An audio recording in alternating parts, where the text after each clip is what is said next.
경배 129장입니다.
사랑 넘치 내게 믿음 소망 사랑 믿음 소망 사랑 내게 믿음 소망 사랑 내게 믿음 소망 사랑이 넘치네 할렐루야 내게 믿음 소망 사랑 내게 믿음 소망 사랑 내게 믿음 소망 사랑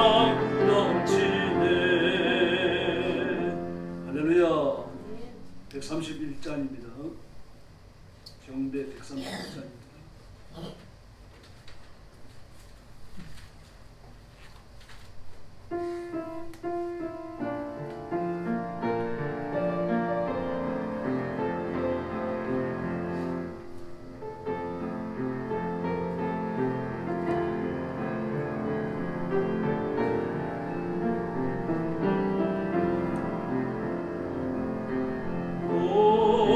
피었다 주로 덜 불고 잎피는 하늘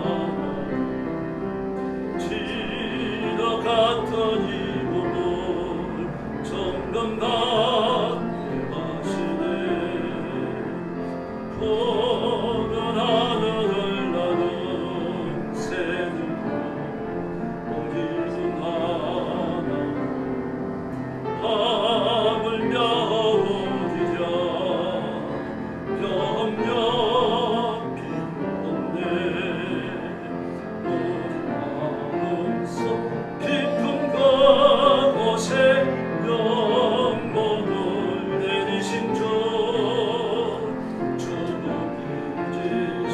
영원한 생명을 약속하시옵네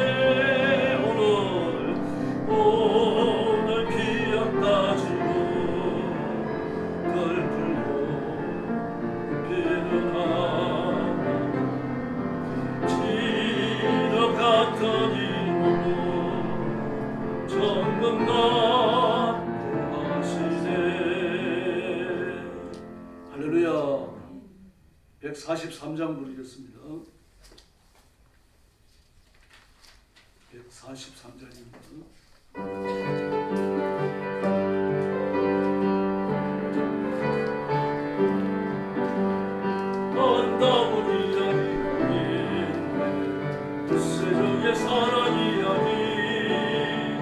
영광스러운 천국 감사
따르니 알 수가 주를 보낸 하나님 사랑 이 사랑이 나를 살린다 할머니의 그 손의 사랑 주님의 그 사랑 정말 놀랍네 놀랍네 놀랍네 오 주님의 그 사랑 정말 놀랍네 나를 위한 그 사랑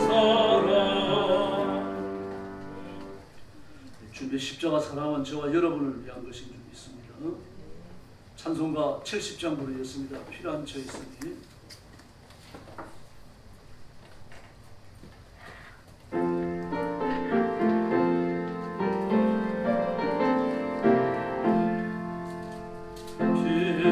피난처에 있으니 환난을 당한 자이되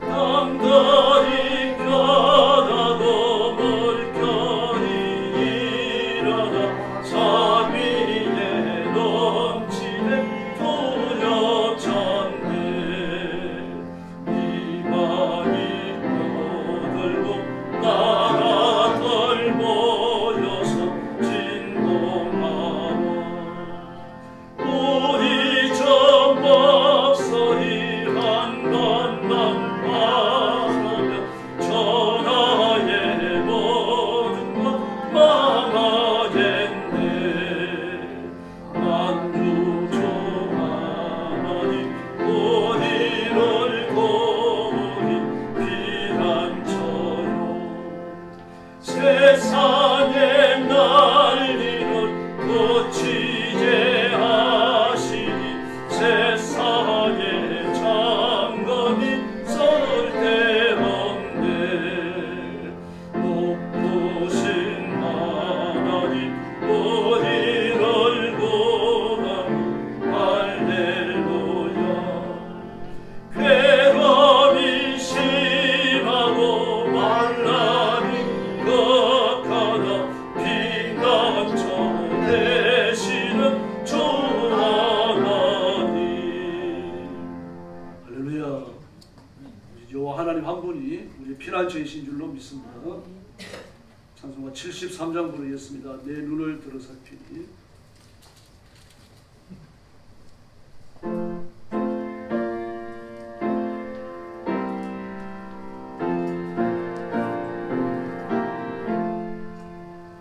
내 눈을 더럽도록 살피니 살아이라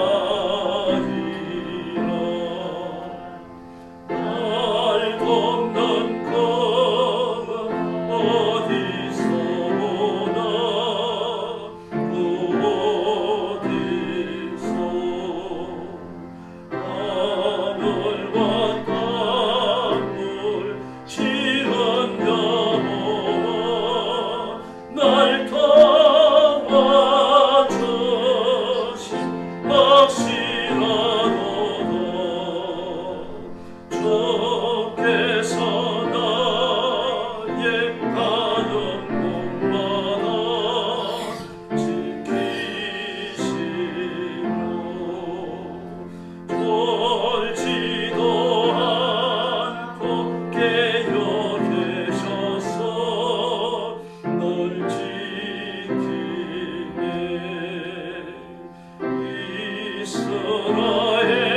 이스라엘을 지지도 않고 살펴주시네 여호와 나의 보호자시니 널 지키며 오른 발톱 보호하시고 눈을 베네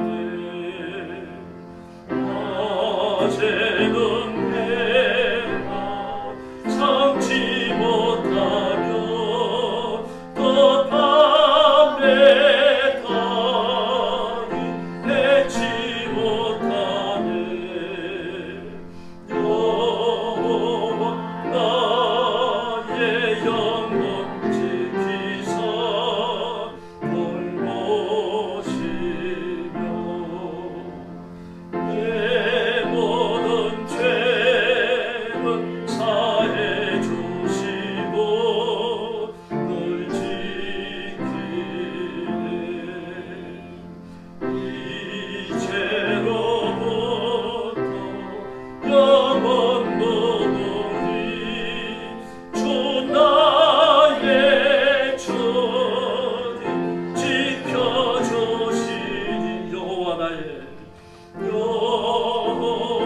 나의 영혼 지키사 돌보시고 내 모든 죄를 사해 주시고 널 지키네 이제로부터 영원토록 저 나의 천이 지켜주시리. 아멘. 합심 기도하겠습니다. 오늘 밤 우리가 드리는 예배가 산제가 되어 하나님 앞에 상달되도록 자신의 영적 성결을 위해서 기도하시고 오늘 밤 내 기도와 내 찬송이 의로운 입술의 기도와 찬송이 되도록 부르짖기를 바랍니다. 성령께서 뜨겁게 역사해 주시고 내가 마음을 물처럼 쏟아 하나님의 성결 그리스도의 십자가 성결을 회복하게 해달라고 부르짖으시기 바랍니다. 말씀 전하는 저와 말씀 받는 여러분을 자신을 위해서 기도해 주시고 우리 교회가 사도행전 이전의 예루살렘 교회처럼 성령의 권능으로 뜨거운 교회, 불이 임하는 교회가 되도록 하나님의 놀라운 부흥을 회복하는 교회가 되도록 부르짖어 주시기를 바랍니다. 같이 기도하겠습니다. 자비하신 아버지 감사합니다. 오늘 아침도 오늘 밤에도 저희들을 주 앞으로 불러주시고 그를 경배하며 하나님 앞에 영광 돌리게 하시니 감사합니다. 이 시간 주의 성령께서 능력과 권능으로 임하시고 저와 성도들을 사로잡으시며 그 간절한 기도를 들으시며 하나님께서 예배를 받으시며 찬송을 받으시며 기도에 응답하시고 기적을 베풀어 주시기를 간절히 원합니다. 하나님 말씀대로 순종하지 못했던 우리 허물과 죄를 용서해 주시기를 간절히 원합니다. 입술에 성결치 못했던 것을 용서해 주시고 우리의 생각이 옳지 못했던 것 용서하시고 우리의 행동이 말씀과 일치하지 않았던 것들을 다 용서해 주시기를 바랍니다. 십자가를 능력으로 부르시고 예수님을 만드시고 하나님의 권능으로 온전치 하시고 말씀 위에 굳게 세우셔서 좌누나오라 치우침이 없고 우리 하나님 복내려 주시기를 간절히 원하옵고 기도하옵나이다. 자비하신 하나님 아버지 은혜 주시기를 바랍니다. 능력과 권능을 허락하시고 주의 말씀 위에 붙드시고 능력과 권능으로 힘있게 하여 주시기를 우리 아버지와 간절히 원하옵고 그리스도의 보혈로 씻겨주시기를 원합니다. 십자가의 보혈로 깨끗게 하여 주시기를 바랍니다. 내가 영적으로 새로워지며 육신까지 새로워지며 생각과 의지와 행위까지 깨끗해지도록 우리 하나님 역사하여 주옵소서. 자비하신 하나님 아버지 내 마음을 물처럼 쏟아지고 하게 하시고 하나님의 성령 그리스도의 십자가의 보혈을 의롭게 주님 가까이 나아가도록 우리 하나님 역사하여 주옵시기를 간절히 원하고 기도합니다. 우리 수련자와 성도들을 붙들어 주시옵소서. 주의 손으로 만지시고 능하게 하시고 온전치 하시고 새롭게 하여 주옵시기를 아버지여 간절히 원하고 기도하옵니다. 내 어제 세운 춤을 부어주시기를 바랍니다. 십자가 사랑으로 십자가 능력으로 온전해지게 하여 주옵시기를 간절히 원하고 기도합니다. 우리 교회를 주님 앞에 맡깁니다. 깨어있는 교회가 되게 하시고 살아있는 교회가 되게 하여 주시기를 바랍니다. 교회의 구원을 방해하는 이 더럽고 악한 마귀를 예수님의 이름으로 명하노니 떠나갈지어다. 성도님 뜨겁게 역사해 주시고 온 성도들의 마음을 하나로 묶어주시고 그리고 예수님을 향하게 하시고 십자가 향하게 하시고 하나님 아버지 교회가 세워지는 복을 허락해 주시기를 간절히 원합니다. 예루살렘 교회처럼 뜨거운 교회가 되게 하여 주옵소서. 성령의 불이 임하는 교회가 되게 하여 주옵소서. 하나님의 능력이 임하는 교회가 되게 하시고 권능이 임하는 교회가 되게 하여 주시옵소서. 구원받은 사람들이 날마다 구하게 하시고 그 다음 제사장의 무리가 회개하고 주님 앞으로 돌아오게 하시고 하나님의 그러한 말씀이 능력과 권능과 권세가 되어져서 성도들 가슴에 잘 박힌 모처럼 기억에 남게 하여 주시옵기를 간절히 원하옵고 기도하옵나이다. 자비하신 하나님 아버지 말씀을 전하는 주의 은혜를 주시고 이 말씀을 정직하게 설명하게 하시며 말씀에서 뛰어나온 선지자의 열정을 허락해 주옵시기를 원하옵나이다. 말씀을 받은 성도들의 은혜를 주시옵소서. 말씀을 기쁨으로 받고 믿음으로 받고 하나님을 향하는 열정으로 받게 하여 주시옵소서. 자비하신 아버지 감사합니다. 오늘 수요일 밤에도 피곤하지만 피곤을 무릅쓰고 주 앞에 와서 엎드렸습니다. 하루 일과를 마치고 주님 앞에 엎드린 성도들을 지어가시고 주의 손으로 만지시며 세원해 주시고 능력과 권능을 허락해 주옵시기를 간절히 원하고 기도합니다. 뒷걸음질 치다가 침면에 빠지지 않게 하시고 믿음과 말씀에 붙여서 전진하게 하시고 앞을 향하여 나아가게 하시고 하나님의 은혜의 보좌에 담대히 도달하는 시간이 되도록 역사해 주시옵소서. 허물이 있을지라도 용서하시고 숨겨진 죄까지 용서하여 주시고 십자가 은혜가 회복되는 시간이 되게 하여 주시옵소서. 말씀 전하는 종에게 은혜를 주시고 아버지의 심정으로 말씀 전하게 하시며 말씀을 받는 성도들에게 은혜를 주시고 믿음으로 말씀을 받게 하여 주시옵소서. 예수님의 이름으로 간절히 기도 올리옵나이다. 아멘.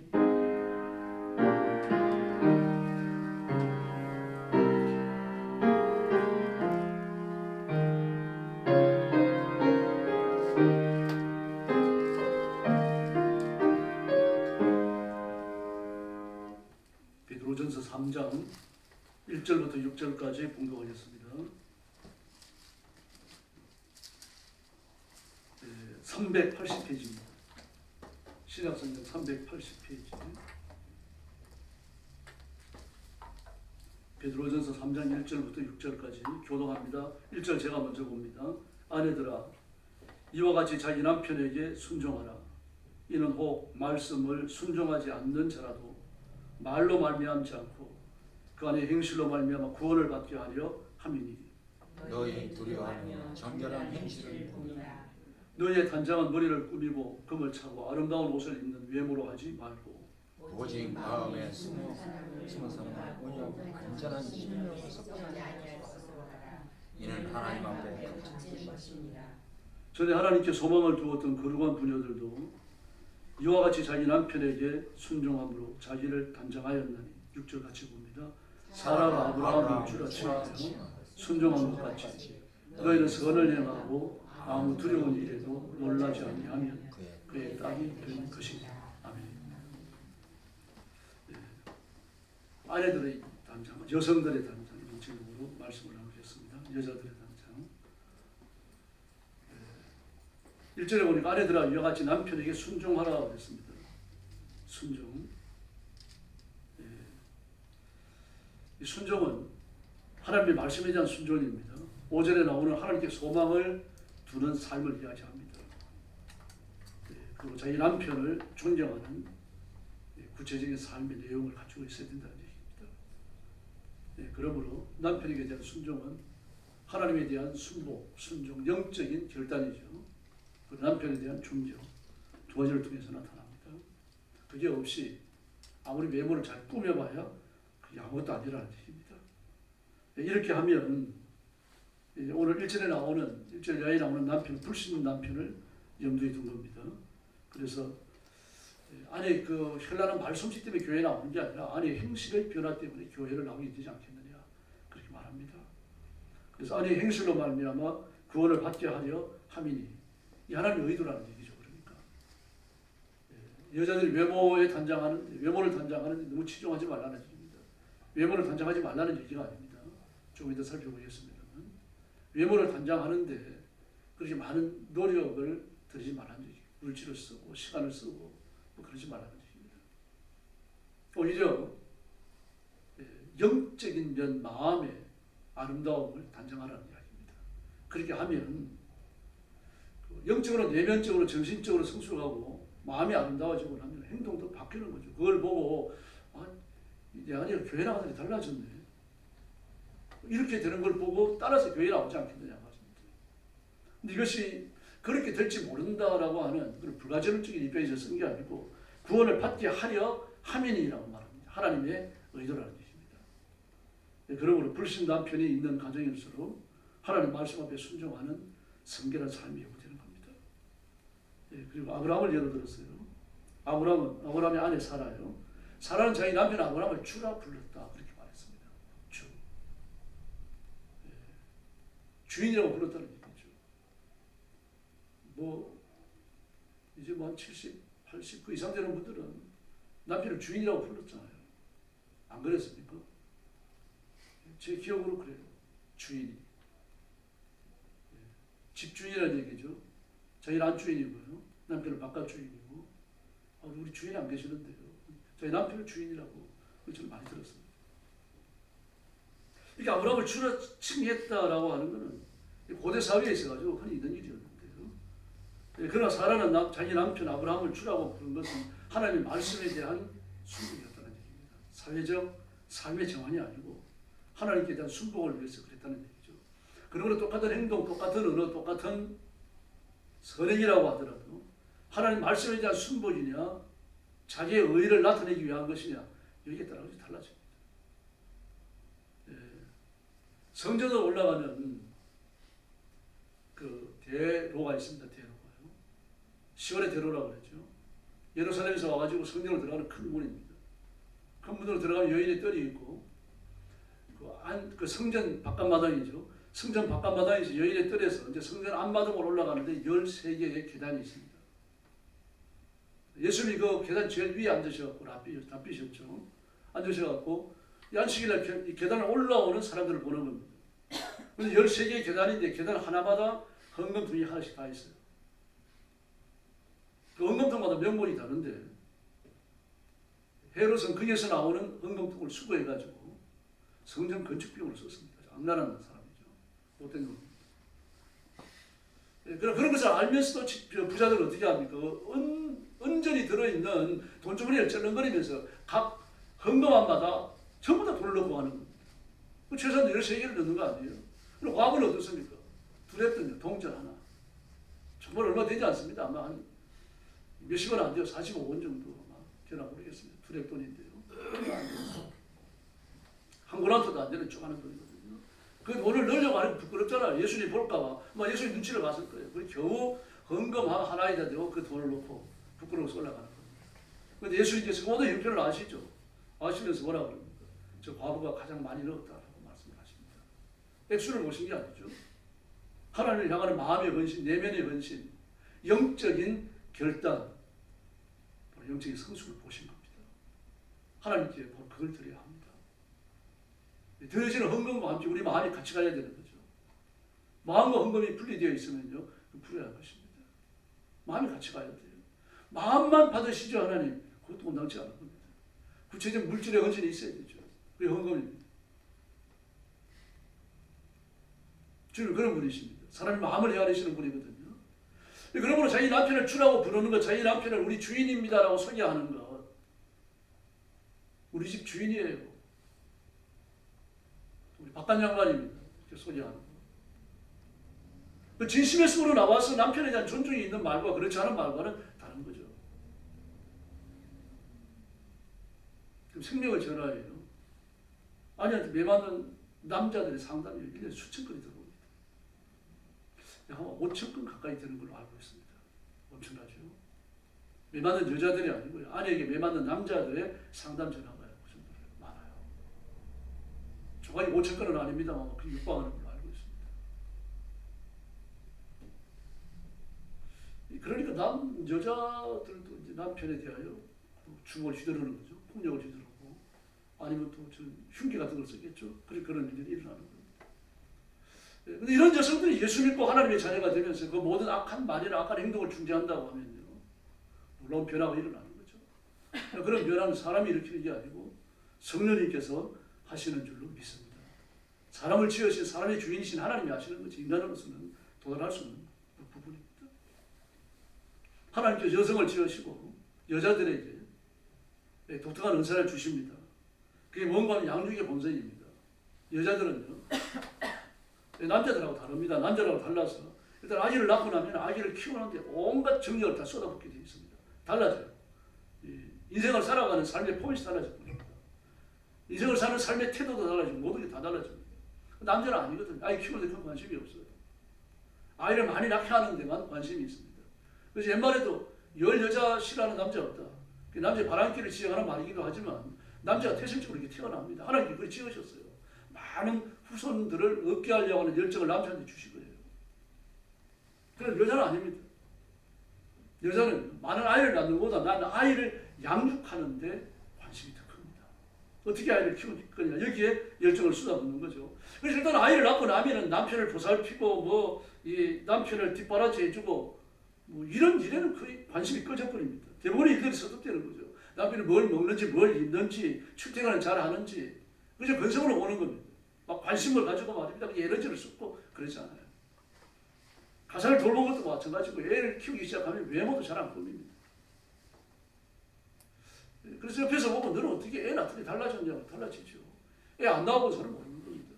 애를 키우기 위해서 자기가 망가지는 걸 전혀 계획치 않습니다. 그래, 애기를 낳기 전에 처녀시절에 자기가 가꾸잖아요. 매 가꾸고 옷을 입고 뭘 갖다 바르고 난리가 나는데 애를 낳고 나면 일단 애 키우는데 모든 걸 다 정성을 쏟아버리니까요. 딴 건 좀 이렇게 2차, 3차로 밀려나게 되는 겁니다. 모성 본능이 발달하는 거죠. 양육과 보호에 집중하고요. 그리고 포용력과 응징력이 발달하게 됩니다. 그래서 여자는 약하지만 어머니는 강하다 그러잖아요. 참 약해 보이는 그런 엄마들도 자기 아들을 데리고 이렇게 병원에 다니고 뭐 학원에 다니고 이런 걸 보면 대단히 강합니다. 애들 잘 키워. 내 새끼니까 이제 그런 거죠. 뿐만 아닙니다. 내 자식뿐만 아니라 내 친구의 자식이나 내 자식의 친구라든지 이렇게 되어질 경우에 마음만 열리면 내 자식을 거둡니다. 뭐 함부로 하지 않는다는 얘기가 관심을 많이 갖습니다. 그래서 부드럽고 유전해지는데 자기 자식에 대해서 그렇습니다. 그러나 다른 사람에 대해서는 아주 강해집니다. 심지어 남편에 대해서도 마찬가지입니다. 그래서 유연함이 발달하고 부드러운 자녀에 대해서 그렇습니다. 감성도 발달하고 영성도 예민해집니다. 내가 남편에게 매력적으로 잘 보여야 되겠다. 이게 다 사라집니다.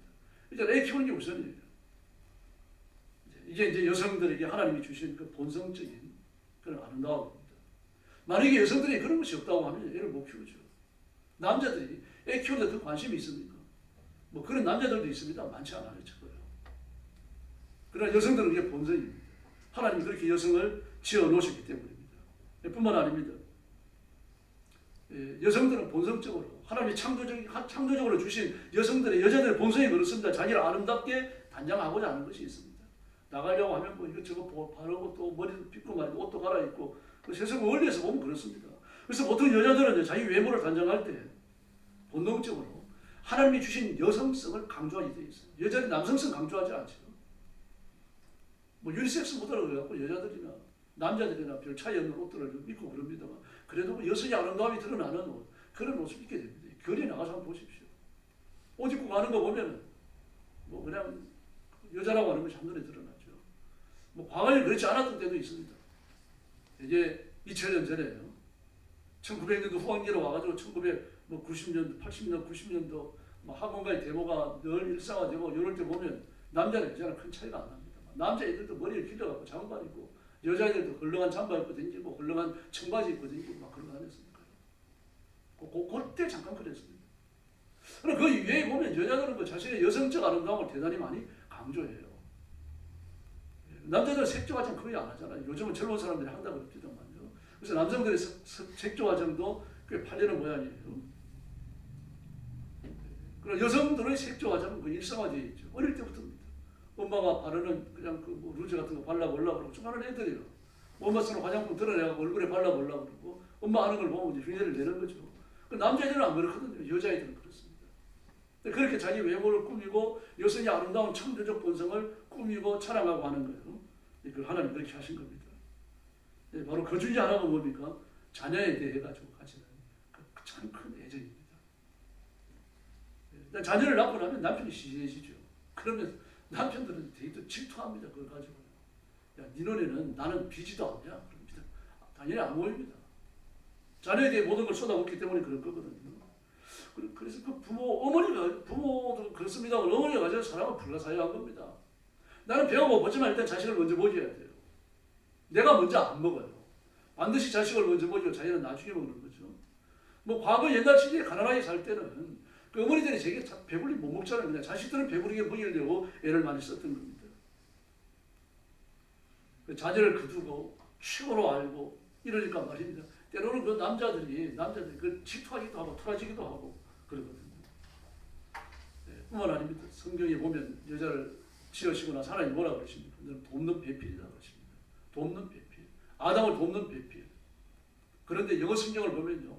아담과 같은 돕는 배필입니다. 아담과 같은 돕는 배필이요. 그러면 아담도 돕는 배필이라는 얘기죠. 자, 이 아내와 함께 한 팀이 되어져야 하니까 서로 도와야 되는 겁니다. 그러나 돕는 영역이 다른 거죠.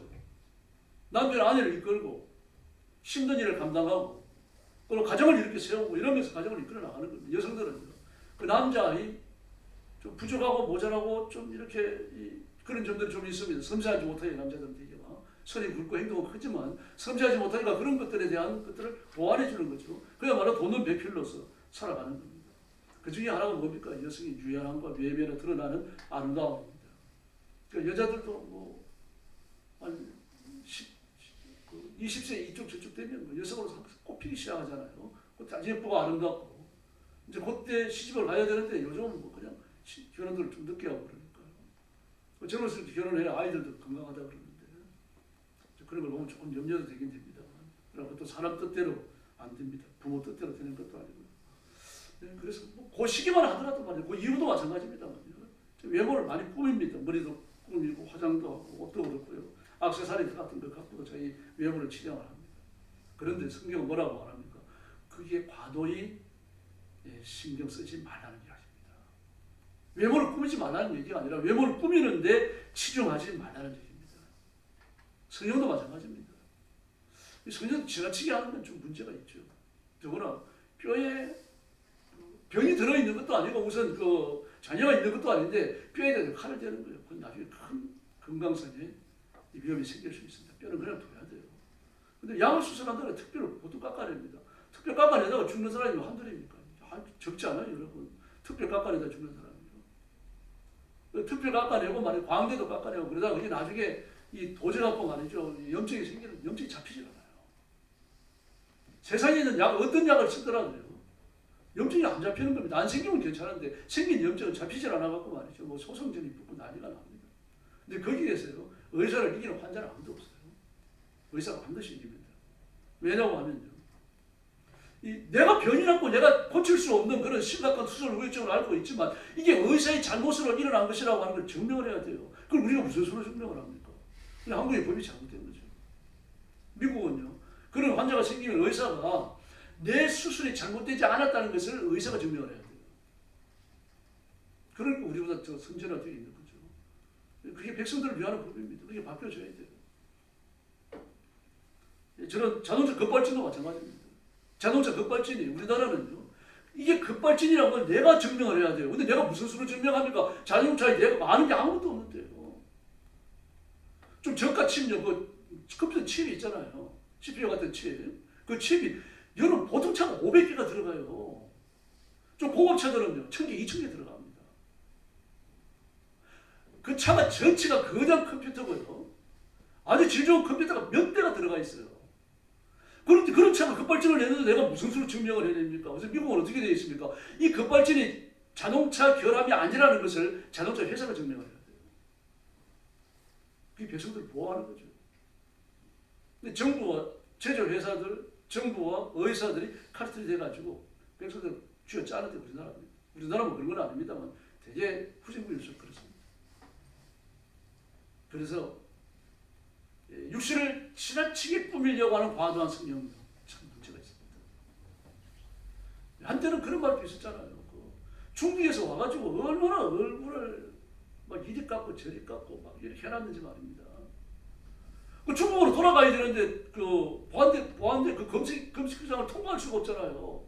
사람이 달라요. 그지? 여권에 있는 사진하고 신분하고 달라고 너무 다르니까 말입니다. 통과가 안 되는 거죠. 그러니까 처음에는 말입니다. 자기 수술한 병원에 가가지고 이 사람이 전에는 이랬는데 수술하니까 이런 식으로 변했다. 그 사진, 서로 다닌 사진을 가져오고 수술한 증명서를 가져오고 그래야 통과가 됐었어요. 지금은 아예 그냥 뭐 성형외과 병원에서 그 증명서를 주는 모양입니다.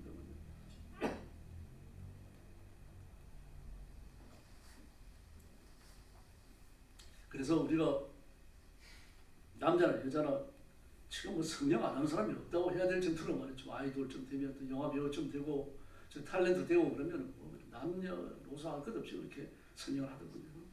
그 성령할 때마다 우리 조심해야 돼요. 하나님께서 주신 게 원판이란 말입니다.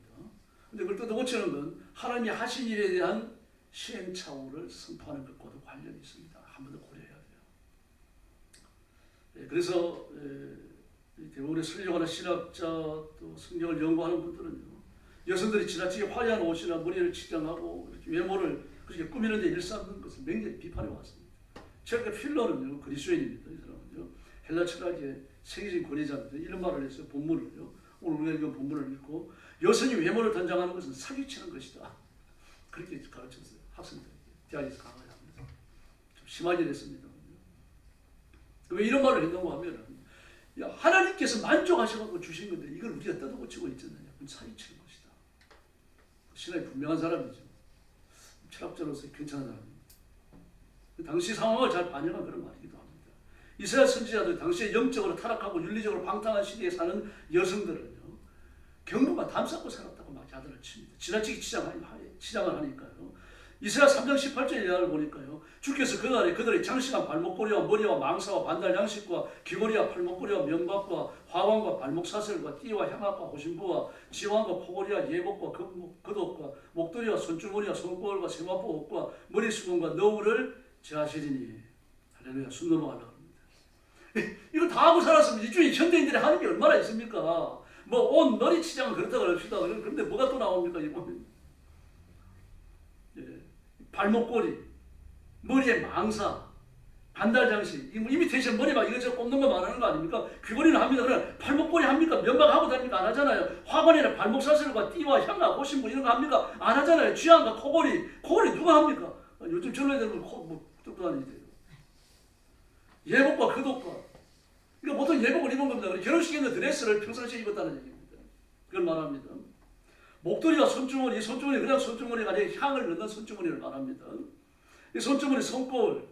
요즘 여자들은 이제 스마트폰이 있으니까 손거울 안 갖고 다니죠. 또 세마포 옷과 머리 수건과 아주 화려했습니다, 여러분. 이사야 당시에요. 오죽했습니다, 이사야가. 이 당시에 이렇게 자기를 지나치게 꾸미는 여자들을 향하여 뭐라고 욕을 합니까? 이 바산의 암소들이라고 합니다. 바산의 암소들. 잡아 먹히기 위해서 준비되어 있지 않느냐, 그 말을 하는 겁니다. 다시 말해서 바벨론이 침략해 오면 너희들 한 칼에 다 간다는 이야기입니다. 바산의 암소 잡아 먹으려고 키우는 거거든요. 뭐 적자고 새끼는 두 번째입니다. 나중에 더 얻을 수 있는 거죠. 뭐 그렇게 이 말하자면 바산의 암소들이라고 하는 말은요, 그 당시에 생육입니다. 저주문 용지였어요. 그 말을 풀었습니다. 사도께서도 같은 말을 합니다. 디모데전서 2장 9절을 보니까요. 또 이와 같이 여자들도 아담한 옷을 입으며 염치와 정절로 자기를 단장하고 따은 머리와 금이나 진주나 값진 옷으로 하지 말라. 이 외모를 지나치게 치장하지 말라는 얘기입니다. 그래서 주의해야 됩니다. 그래서 하나님 앞에서 여자들이 자기의 외모를 치장할 때도 하나님 앞에서 해야 됩니다. 하나님 앞에서 과하지 않아야 된다는 이야기예요.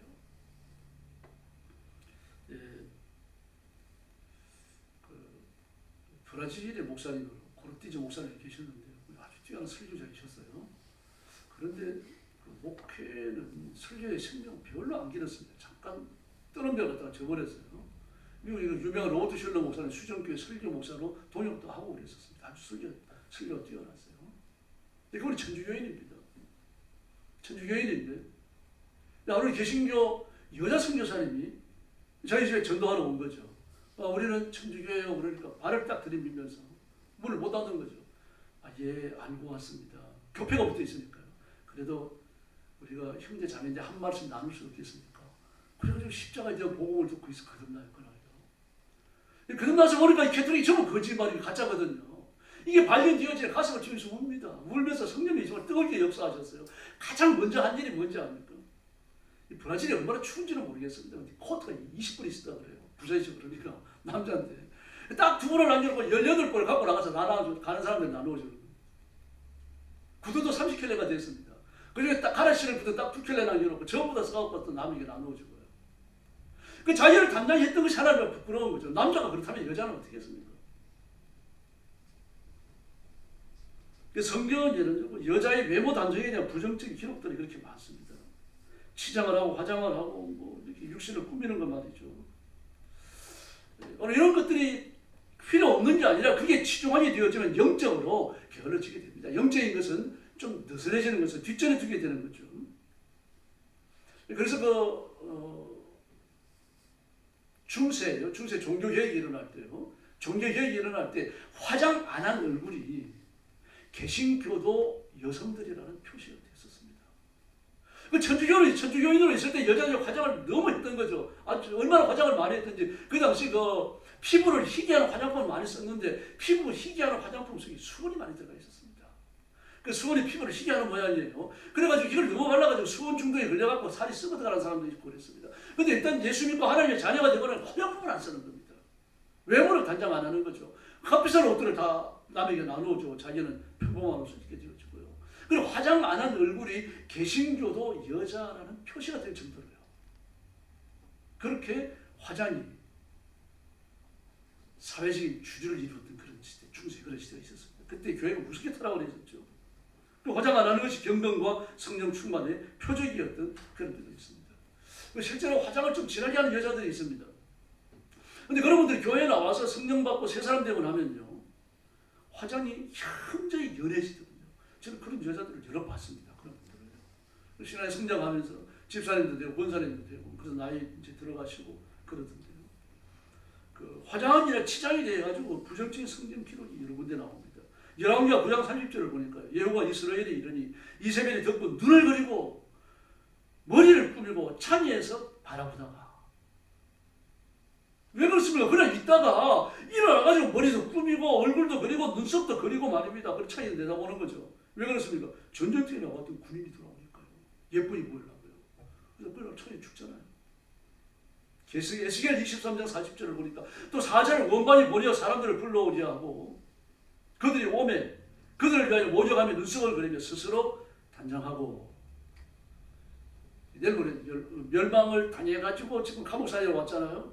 근데 그들이 또 이렇게 치장을 하는 거는 지금 그 포로 잡혀오기 전에 바빌론에 그 감옥살이 하러 잡혀오기 그 전에 살았던 유대인들은요, 마귀에게 자기가 생긴 악한 영, 그 귀신에게 잘 보이려고 화장을 했었습니다. 그렇게 하는 화장이었어요, 그 사람들은요. 그런데 포로로 잡혀와놓고 여기 감옥살이 하면서 돈이 생기니까 또 화장을 하더라는 말이에요. 지금 가슴이 아파하고 하는 얘기입니다. 이사야 3장 18절로 24절 읽어드렸죠. 그러나 주의해야 됩니다. 성경은 외모를 단정하지 말라 그렇게 말 안 해요. 뭐 어떤 분들은 단정하지 말라고 말하는데 그렇게 말하는 데 없습니다. 성경은. 외모를 꾸미는 게 약한 게 아닙니다. 오히려 외모를 꾸미라고 예수님도 말씀하시잖아요. 꾸며야 됩니다. 하나님도 말씀하셨어요.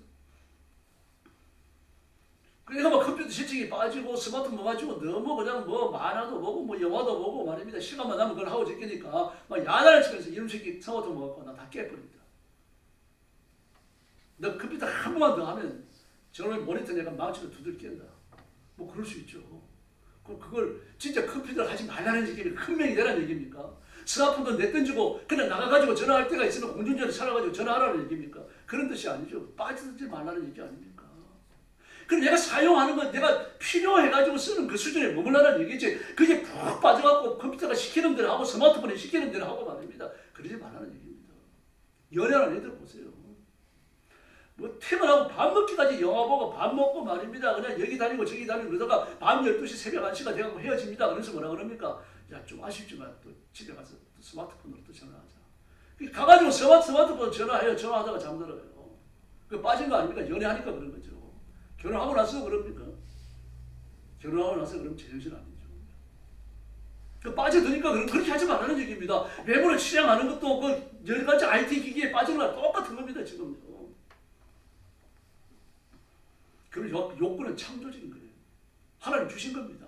밥 먹고 싶어 하는 거, 사람 사귀고 싶어 하는 거, 돈 벌고 싶어 하는 거, 옷 사입고 싶어 하는 거 본성입니다, 여러분. 본성이에요. 그런데 이 본성이 어느 한계를 넘게 되면 그때부터 우상숭배가 되어버립니다.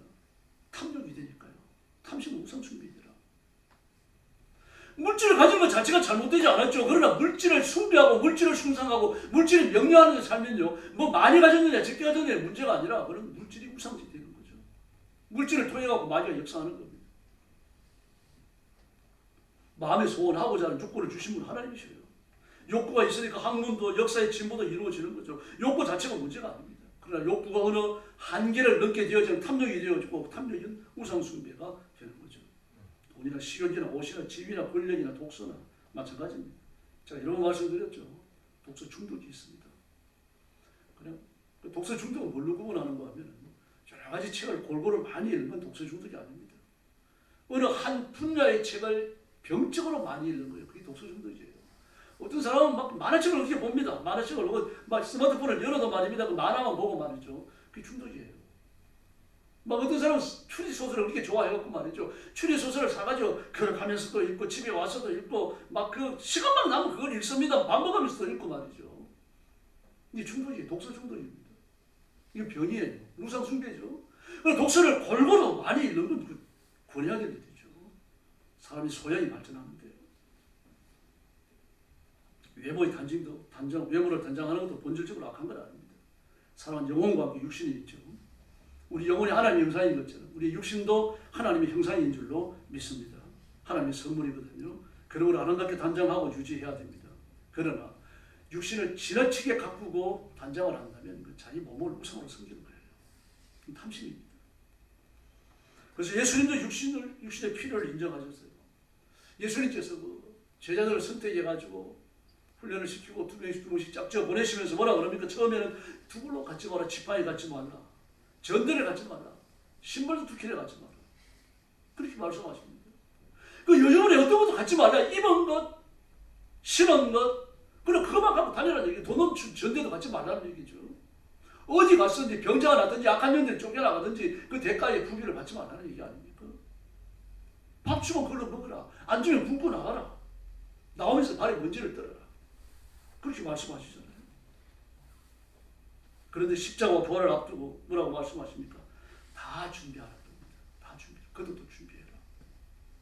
검도 준비해라. 검이 없는 사람은 겉옷을 팔아서 사라. 다 준비하라고 말합니다.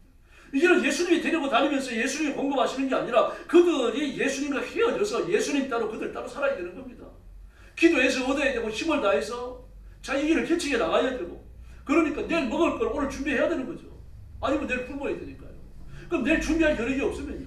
준비 안 한 상태에서 내일 맞이해야 됩니다. 그럼 준비 안 한 게 있어서 굶으면요. 굶어야 돼요. 복을 위해 굶는 거죠. 예수를 위해 굶는 거죠. 그렇게 살라는 얘기입니다. 예수님도요. 여성들의 안감을 아십니다. 그래서 이렇게 말씀하십니다.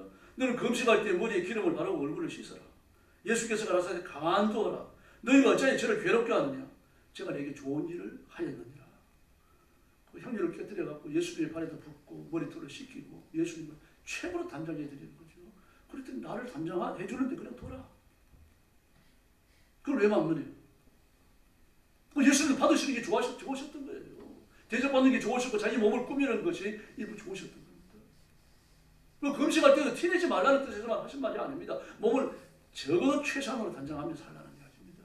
누축하고 너스레뜨고 그러지 말라는 얘기죠. 누가 보면 15장 22절에 보니까 집 나갔던 탕자가 아버지 앞에 돌아왔습니다. 가져간 유산 전부 다 탕진하고 많이 거지가 돼갖고 왔어요. 그랬더니 종들한테 뭐라 그럽니까?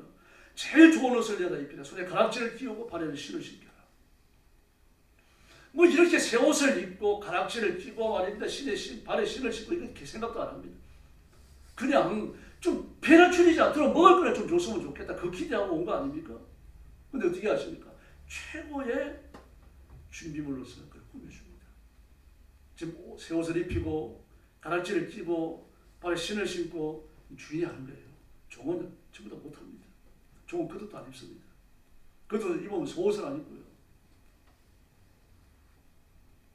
그리고 어디 새 옷을 입습니까? 종이요.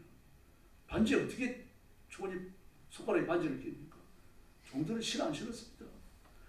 발바닥을 겨우 가리는 샌들 중에 최하급 샌들을 신었다고 하더라도요. 그건 장밋이에요. 종은 신을 안 신습니다. 못 신는 거죠. 그러므로 본분을 주의해야 합니다. 외모로 하지 말라. 이 말씀을 외모를 꾸미지 말라고 보면 안 됩니다. 왜 그럴까요? 사람이 외모를 봅니다, 여러분. 안 믿는 사람이 불신자들이 외모를 봅니다. 외모를 보고서 교회 나가는 사람들이 야 멋있네, 세련된데 옷도 고급스러운 거 입었네 이렇게 평가를 받게끔 차리고 다니라는 얘기입니다. 불신자들이 외모를 보니까요. 그러나 하나님 외모를 보십니까? 안 보셔요. 그 사람의 속마음을 보시는 거죠. 헌금 두렸던 안 보셨어요. 그걸 바치는 과부의 마음을 보신 거죠. 찔렁거리면 너는 언제 그 액수가 얼마인지 주님 관심이 없어요. 어떤 마음으로 넣었느냐 그걸 보시는 거죠. 사람들은 아닙니다. 외모를 봅니다. 사무엘상 16장 7절에 보니까요. 여호와께서 사무엘에게 이르시되 그 영모와 신장을 보지 말라. 내가 이미 그들을 버렸다. 나의 보는 것은 사람과 같지 아니 사람은 외모를 보거니와 나 여호와는 중심을 영원하니라. 할렐루야. 그 중심을 잘 갖고 와야 돼요. 사람들이 보니까 외모도 잘 갖고 와야 됩니다. 늘 입도로 입고 막 추린 입고 쓰레빠 끌고 교회 나오고 그래서는 안 돼요. 교회 나올 때 최고로 꾸미고 나와야 됩니다. 교회는 저러고 나가는 데는구나. 불신자들이 그렇게 알아야 돼요. 그러므로 사람이 외모를 중시하기 때문에 외모를 적당한 선에서 꾸며야 되는 겁니다. 그러나 본 모습이 변할 정도로 해서는 안 되죠. 뭐 쌀이 넘어가면 화장은 변장이라고 그러죠. 지나지 하니까 그런 거 아닙니까? 화장을 해서 변장이 안 될 정도로 해야 되는 거죠. 하나님이 주신 창조적 디자인, 이걸 아름답게 하는 그 선에서 화장을 해야 됩니다. 또 뿐만 아니라 내적으로 충족한 사람은요, 이미 내면의 충족함, 하나님의 은혜를 받는 것, 속사람의 성결함, 속사람의 충만함에서 보상을 받기 때문에 외모를 꾸미는데 좌측에 신경을 안 씁니다. 박경리 씨 알죠? 여러 대학에서 나한테 문학 박사 학위를 주려고 했는데 다 거절합니다. 나는 내 소설을 인정받았다. 박사 학위를 받아갖고 내가 더 인정받을 게 뭐 있느냐? 안 받았어요. 받을 게 있는지는 모르겠습니다. 그런 말을 했습니다. 박경리 사진을 보세요. 쪽지고 한복, 바지 치마 저고리 입고 그 사진밖에 없습니다. 자신을 한껏 꾸민 거에 사진 한 장이 없어요. 신기하죠? 자신이 있었던 겁니다. 토지와 같은 말입니다. 그 몇십 권짜리 소설지를 한꺼번에 써내잖아요. 그 머릿속에서 마음에서 나오는 거 아닙니까? 내면적으로 연결되는 연결했거든요. 그런데 외모를 꾸미는데 큰 관심이 없었어요. 우리가 이렇게 충만해야 할 줄로 믿습니다. 듣기 싫어도 아멘 하시기를 바랍니다. 그래서 그리스도인은 영혼과 육신, 세상과 천국 사이에서 갈등하는 존재입니다. 그래서 육신과 세상의 차원에서 외모를 꾸미고 싶어하는 건 잘못된 게 아닙니다. 이게 지중에서 영적인 손상을 입고 하나님께 근심이 된다면 문제가 큰 거예요. 자기를 하나님 앞에 더 다듬어야 합니다. 그래서 그리스도인은 하나님 앞에서 영적으로 판단받는 존재라는 사실을 깨닫고 내면의 단장을 위해서 최선을 다해야 됩니다. 오늘 본문에 보니까요, 마음에 숨은 사람을 온유하고 안정된 심령으로 썩지 아니할 것으로 단장하라고 했습니다. 마음에 숨은 사람을 온유하고 안정한 심령에 썩지 아니할 것. 이 말을 지적하면 이렇게 됩니다. 마음에 숨은 인격을, 사람이라고 하는데 그 헬라어를 보면 인격이라고 되어 있습니다. 마음에 숨은 인격을 온화하고 평온한 영의 멸하지 아니할 속성으로, 그렇게 말합니다. 영의 멸하지 아니할 속성으로 자기를 단장하라고 그렇게 말했어요. 다시 말해서 내가 예수 믿고 하나님의 자녀가 되고 죄 용서받고 새 사람이 됐잖아요. 새 사람이 되어진 그것이 내가 새 생명을 얻었고 하나님의 생명을 얻었고 하나님의 은혜를 받아 살아가는 이것이 우리 삶을 지배하는 원리가 되게 하라는 얘기입니다. 화장을 하고 치장을 하고 외모를 꾸미는 것도 그 안에 있게 하라는 이야기예요. 그러므로 여성들은 자신의 내면의 숨은 인격을 멸할 수 있는 온화함과 평온함으로 단장을 해야 됩니다. 베드로전서 4장 11절을 보니까요, 만일 누가 말하려면 하나님의 말씀을 하는 것 같이 하고 누가 봉사하려면 하나님의 공급하시는 힘으로 하는 것 같이 하라. 이런 범사에 예수 그리스도로 말미암아 하나님의 영광을 받으시게 하려 함이니 그의 영광과 권능이 세세에 무궁토록 있느니라. 아멘. 아멘. 할렐루야. 네. 다시 말해서 내가 꾸민 외모적인 이 외적인 아름다움, 내가 하는 말빨, 내가 가진 지식, 이게 하나님의 영광을 가리는 데까지 나가지 않게 하라는 이야기예요. 쉽게 말해서요.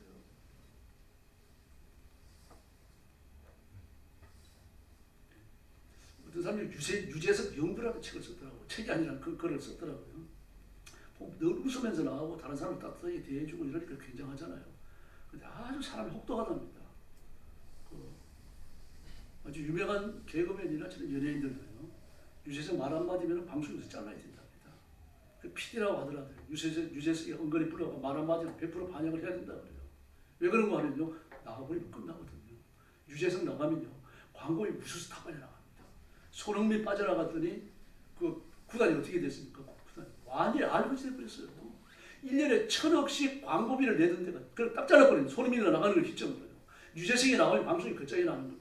그러면 유재석 나가면 방송국 망하거든요. 근데 유재석이 그걸 알아요. 알아고 자기 사람을 주변에 철저하게 심는다고 합니다. 자기 사람을 끝까지 표시한다고 타도거리고 보호해주고 조금이라도 눈에 어긋나면요, 말 한마디 하면 그걸 끝나는 겁니다. 혹독하죠.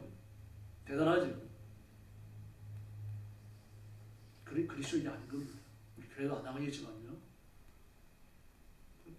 자기 근본, 자기 가진 야망, 자기 가진 힘의 최대한으로 취해 있는 상태 아닙니까? 지금요. 나이가 지금도 많은데 앞으로 더 늙어서라도 그걸 하겠죠. 여러분, 우리가 하는 모든 일들이, 그리고 내가 꾸미는 외적인 아름다움, 내가 가진 온갖 실력과 능력과 노력을 통해서 얻어지는 결실까지라도요, 심지어 내가 소유한 물질까지라도요, 하나님의 영광을 가려서는 안 됩니다. 전부 다 그 영광의 그늘 아래 있어야 됩니다. 여성들에게 외모를 꾸미지 말라고 하는 말씀이 그런 의도에서 나온 말입니다. 그래서 하나님의 은혜가 내가 말 한마디를 하더라도, 표정 하나를 짓더라도, 남에게 이렇게 짜장면 한 그릇 사주더라도 하나님의 은혜가 전면에 나서게 하고 너는 그 뒤에 숨으라는 얘기입니다. 그래서 그리스도인은 이 땅에서 무엇을 하든 하나님 앞에 영적으로 판단받는 자라는 사실을 깨닫고 하나님의 말씀으로, 하나님의 은혜로 살아야 할 줄로 믿습니다. 그래서 몸을 단장하기에 앞서서 내 영을 먼저 단장하고 육신의 건강을 다독거리기에 앞서갖고 영적 건강을 먼저 다독거려야 됩니다. 그리고 내 주변에 있는 사람들이 좀 부족해 보이더라도 감싸야 되고 다독여줘야 되고요. 이 같이 천국에 갈 사람인 것을 깨닫고 하나님 앞에 서야 할 줄로 믿습니다. 그래서 먼저 순종을 배우고 대면의 사람을 먼저 단장하고 하나에서 열까지 예수님을 닮는 귀한 종들이 되기를 예수님의 이름으로 축원합니다. 기도하겠습니다. 자비하신 아버지 감사합니다. 우리 성도들을 사랑으로 인도하시고 보호로 인도하시고 하나님의 능력과 권능으로 이끄시고 도우신 것을 진심으로 감사합니다. 귀한 성도들을 하나님의 가슴에 품어주시고 뒷걸음질 치지 않게 하시고 진리를 향하여 나아가게 하시고 은혜의 보좌 앞에 도달하게 하시고 십자가 밑에 거하게 하여 주옵시기를 간절히 원합니다. 내가 세상에서 아무리 좋은 것을 획득하더라도 하나님을 위하고 하나님을 의지하고 하나님을 사랑하는 그 사랑보다 믿음의 결단보다 결단코 앞서지 않게 하여 주옵시기를 원합니다. 모든 것이 믿음 뒤에 있게 하시고 모든 것이 내 뒤에 있게 하시고 내 앞에는 예수님만 계시게 하여 주시옵소서. 우리 성도들을 보실 때 기뻐하시며 우리 성도들을 보실 때 마음이 흡족해 하시며 우리 성도들을 보실 때 마음이 시원해지는 그런 종들이 되게 하여 주시옵소서. 예수님의 이름으로 간절히 기도 올리옵나이다. 아멘.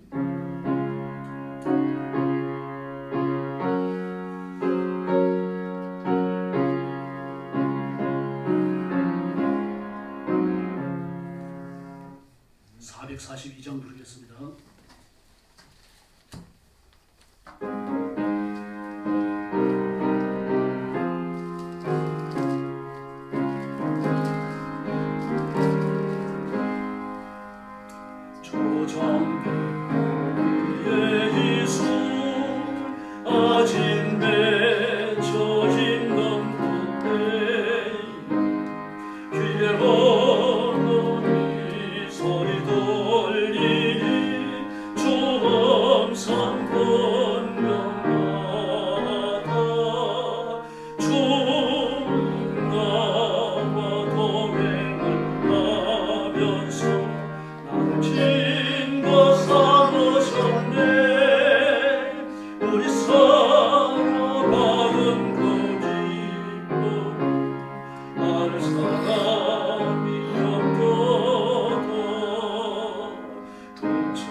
내게 떨리고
할렐루야. 새기도하고 금요일 기도에 열심히 나와주시기 바랍니다. 그리고 나라와 민족을 위해서 기도해 주시기 바랍니다. 지금 정치 판도가 계속 시끄럽죠. 예측하지 못했던 그런 방향으로 좀 흘러가고 있습니다. 주가 올라간다고 그러는데 깃발이 하나도 없고요. 주가가 문제가 아니고 워낙 가치가 너무 떨어졌어요. 지금 1480원인가 그러는데 그건 세계상 그런 것이고요. 실제로 저는 북미 지역이나 유럽의 큰 도시로 가면 1700대 1로 바꿉니다. 그리고 공항 환전소에서는 2000대 1로 바꿔줘요. 그리고 영국 같은 데서는 아예 워낙 취급을 안 합니다. 그 지경으로 워낙 가치가 지금 떨어질 대로 떨어졌어요. 그런데도 희낙낙거리거든요. 그냥 니편 대편 없이 나라를 위해서 피 터지게 일해도 부족할 판인데 서로 싸우고 자리 차지하고 이것 때문에 여념이 없습니다. 그리스도인들 정신 차려서 지금 울어야 돼요. 근데 이번에 지난 22일 날 중동에서 세계적인 비행기 쇼가 있었습니다. 에어쇼가 있었는데 거기에서 인도에서 30년간 연구를 했고 만든 비행기가 이번에 선을 보이면서 아주 계약도 많이 받고 많이 팔 걸 막 장담을 하면서 나왔고 우리나라 비행기보다 우월하다고 나왔습니다. 근데 올라갔다고 몇 번 안 돼요. 땅에 쳐맞혀가지고 그래 폭발해버렸어요. 조종사까지 죽었습니다. 그런 반면에 우리나라 비행기는 너무 성능이 좋은 게 평가되어져 갖고 MOU 체결된 것이 수백조 원이고요. 계약이 이루어진 것만 거의 100조 원 가까이 됩니다. 그 하나님께서는 이래저래 권리 나는 데를 또 채워주고 계셔요. 하나님 우리 민족을 사랑하시는 게 틀림없습니다. 그리고 이재명 정부가 트럼프한테 너무 밑보였는데 그래도 미국에서 우리나라에 들어오는 돈이 상당합니다. 앞으로 상당히 들어옵니다. 트럼프가 자기 입으로 뭐라고 말했는가 하면은 한국이 우리나라에 와서 그 핵잠수함을 건조해야 되는데 그건 이 배를 건설할 수 있는 그런 기술과 기지 이런 하드웨어를 미국의 필요를 따라 만들어야 되기 때문이다. 그랬어요. 그리고 공식적인 얘기는 아닙니다. 또 그 외호에서 우리나라에 들어와가지고 우리나라를 위해 가지고 배나 잠수함을 만드는 기지를 건설하는데 우리가 가만히 있겠느냐 이런 말도 하고 그게 이제 비공식 루트를 통해서 전해지고 그래요. 돈을 뭐 1, 2조 원 내놓을 거면서 그런 말 하지 않았겠죠. 지금 안팎으로 그냥 돈 때문에 너무 고통을 겪고 있습니다. 우리는 잘 모르잖아요. 사업하는 사람들은요. 원화 가치가 떨어졌다고 하는지 국내 장사에 있어서는 너무 큰 마이너스가 되어버리는 겁니다. 물건값이 올라가고 그러니까 우리 피부에 못 느끼죠. 살림하는 분들은 좀 느끼겠습니다. 실제로 장사하는 분들, 크고 작은 사업을 하는 분들은 피부를 느끼는 것 같아요. 그래서 이런 문제는 기도해 주시고 또 정치가 평안해야 됩니다. 하나님이 달려 드셔야 돼요.